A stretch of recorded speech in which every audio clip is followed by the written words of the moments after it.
안녕하세요. 정신분석의 뜰입니다.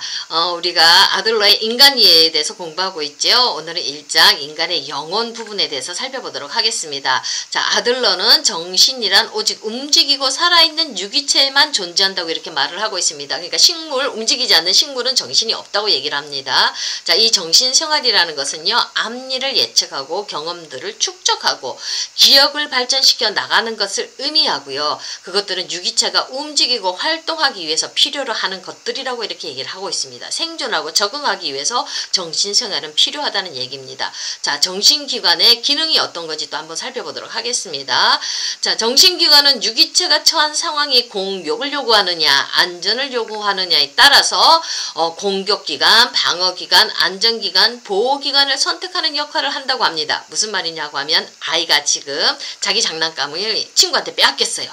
그러면 어떻게 돼요? 공격을 요구하는 상황이죠. 내 거 가지고 와야 되지 않습니까? 내 거 뺏어갔으니까. 그러니까 어떻습니까? 정신기관은 쟤 한 대 쳐. 그래서 네 거 뺏어와. 이래가지고 공격, 주먹을 팍 갖다서 한 대 치지요. 그러면서 그 장난감을 뺏어옵니다. 그러니까 공격을 요구하는 상황이니까 공격기관을 선택해서 그거를 발현할 수 있도록 하는 게 바로 정신기관이 하는 역할이라는 겁니다. 또 안전을 요구하는 것도 있죠. 아이들은 지금 혼자 있어요. 그러면 너무너무 불안하지 않습니까? 그러면 누군가의 품에 의지해서 이 아이가 자기가 보호받는다는 걸 느껴야 되겠죠. 엄마 품을 간다든지 할머니 품에 안긴다든지 이러면서 도닥도닥 내 불안한 감정들을 이렇게 다스릴 수 있는 도와줄 수 있는 어른들 품으로 갈 수 있도록 내가 그런 보호기관을 선택하는 역할을 해야 되죠. 자, 요렇게 정신인간은 나의 상황에 따라서 무언가를 선택할 수 있는 역할을 살아내기 위해서 선택하는 역할을 한다는 얘기입니다. 자, 정신생활의 궁극적인 목적은요, 유기체가 이 지구상에서 계속 생존을 할 수 있도록 보장하고 그의 발달을 확보하기 위한 것이라고 얘기합니다. 내가 살아내기 위해서 정신생활이 필요하다는 얘기입니다. 정신생활의 목적은 내가 살아내고 적응할 수 있도록 정신생활이 계속 발달한다는 겁니다. 자, 정신생활은 공격적이고 안전지향적인 활동의 복합체입니다. 위협을 받으면 공격해야 되고 편안한 안전을 추구하는 게 바로 정신생활이죠. 그래서 정신생활은 절대로 고립된 나 혼자만의 정신생활은 상상할 수도 없습니다.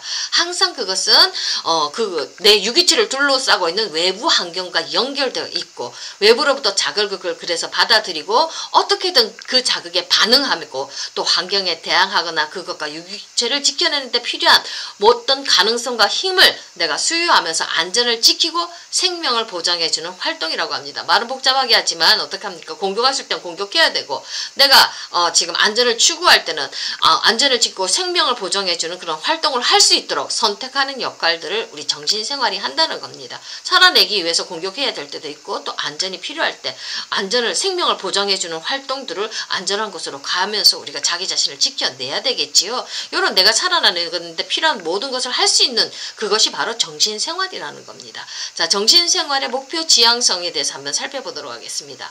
정신적인 활동은 목표를 향해서 나아간다고 합니다. 그리고 목표를 위해서 분투한다고 합니다. 자, 인간의 정신생활은 움직이는 목표에 의해서 결정되고 조건화되며 제한되기도 하며 방향이 정해진다고 얘기를 합니다. 자, 목표가 있다는 겁니다. 안전을 추구하느냐, 공격을 추구하느냐, 사랑을 추구하느냐, 능력을 추구하느냐. 그 목표를 따라서 우리의 정신생활은 한 길로 간다는 얘기입니다. 그래서 엄마의 사랑을 받는 거에 그 목표가 결정이 되면 엄마 사랑을 받기 위해서 나의 행동이 조건되고 제한되기도 하지요. 그렇게 사랑받는 쪽으로 내 행동 방향이 정해지죠. 그러니까 어떤 목표 설정에 따라서 그 사람의 정신생활이 만들어져 나간다는 그 얘기를 아들러가 하고 있습니다. 자, 그럼 인정받고 싶은 사람은 권력을 투쟁을 통해서 권력을 찾는 걸로 그 사람은 모든 삶의 방향들이 조건화되어지겠지요. 지금 우리 지방선거 끝났는데 그 때문에 제가 하루 늦게 시작하긴 했지만 어떤 목표에 의해서 정신적인 활동들이 이렇게 조건화되어 있어서 구조화되어서 나간다는 말을 우리 아들러가 하고 있습니다. 자, 인간의 활동이 향하는 목표는 환경이 어린아이에게 전달하는 모든 역량과 인상에 의해서 결정된다고 얘기합니다. 어린 시기에 어린아이에게 기쁨이나 불쾌한 반응을 일으키는 어떤 감각이 이 목표를 설정하는 데 중요한 역할을 한다는 겁니다. 그러니까 이건 정신분석 얘기하고 거의 비슷하지요. 어렸을 때 불쾌를 경험했든지 기쁨을 경험했든지 이런 것들을 따라서 아이가 자기의 그 역량을 따라서 자기 인상을 가지게 되면 그거에 따라서 아이가 목표 설정을 한다는 겁니다. 엄마의 사랑을 받았던 경험이 너무 좋으면 그 기쁨을 추구하기 위해서 아이의 정신생활이 조건화되어지지요. 자, 불쾌, 쾌락 원칙이 있죠. 그런 쾌락 원칙, 쾌락을 추구하는 인간의 원칙, 그 다음에 불쾌한 반응, 불쾌한 경험, 그 인상에 따라서 인간의 정신생활이 구조화된다고 하니까 그 목표가 설정하는데 어린아이 시절에 경험했던 것들이 너무나 중요하지요. 거기에서 다 결정이 난다고 얘기합니다. 그러니까 정신생활에 영향을 주는 요소들의 근본 태도는 유아기 시점에 놓인다고 얘기를 합니다. 이 기초 위에서 다른 상위 구조들이 만들어지고 수정되면서 영향을 받고 변형된다고 합니다. 그러니까 어렸을 때 경험했던 그 토대를 토대 위에서 인상 위에서 아이의 성격 구조가 만들어진다는 얘기입니다.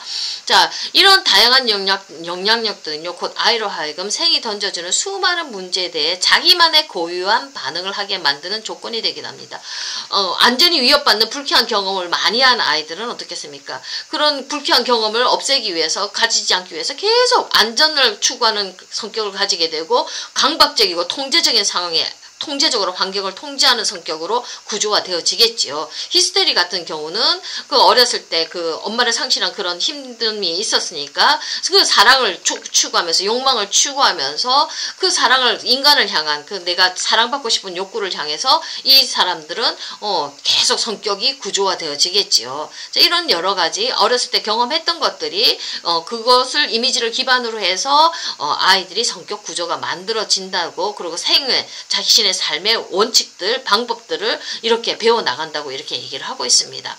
자, 목표 설정을 할 때 함께하는 중요한 조건은 문화의 역량이라고 얘기를 합니다. 그 문화적 역량은 아이에게 울타리 역할을 하고요. 아이는 자기 소원이 성취될 때까지 미래의 안정과 적응을 약속해주는 자기만의 방법을 찾을 때까지 그 안에서 계속 부딪히면서 경험들을 쌓아 나가지요. 우리 주변 환경이 굉장히 중요하다는 겁니다. 그 울타리 안에서 자기만의 것, 자기의 안정과 적응을 보장해주는 자기만의 방법을 만들어 나가고 성격 구조를 만들어 나간다고 얘기를 합니다.